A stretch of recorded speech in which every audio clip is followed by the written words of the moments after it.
నా అకౌంట్ వివరాలు, నా అకౌంట్లో ఎంత డబ్బు ఉన్నది అనేటువంటి ఒక వివరాలను తెలుసుకునేటువంటి ఒక హక్కు ప్రభుత్వానికి లేదు. This is an invasion of right to privacy. Several judgements ఉన్నాయి, సుప్రీంకోర్టు జడ్జిమెంట్స్ ఉంది, రాజ్యాంగపరమైనటువంటి ఒక నియంత్రణలు ఉన్నాయి. ఇవన్నీ ఉన్న తర్వాత ఏం సోయి లేకుండా ఏది పడితే అది మాట్లాడుతూ ఉన్నారు రేవంత్ రెడ్డి గారు.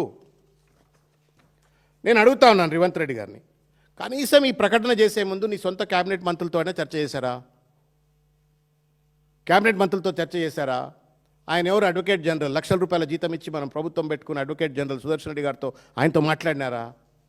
వాళ్ళ సలహాలతోటే మీరు ఇటువంటి యొక్క తప్పుడు ప్రపోజల్స్ అన్నీ కూడా ప్రజలపైన రుద్దాలని చెప్పని ప్రయత్నం చేస్తున్నారా అని చెప్పి నేను అడుగుతా ఉన్నాను రేవంత్ రెడ్డి గారిని.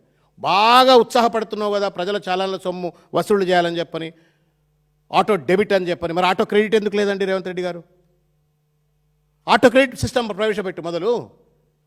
డైరెక్ట్గా పెన్షన్లు లేకపోతే జీతభత్యాలు ఆన్ టైంలు ఇవ్వడం కానీ, పెన్షన్లు ఆన్ టైంలు ఇవ్వడం కానీ, నిరుద్యోగ తర్వాత రిటైర్డ్ అయిన ఎంప్లాయీస్కి వాళ్ళకు ఫైనల్ సెటిల్మెంట్స్ చేయటం కానీ, ఇవన్నీ కూడా ఆటో క్రెడిట్ చేయి మరి.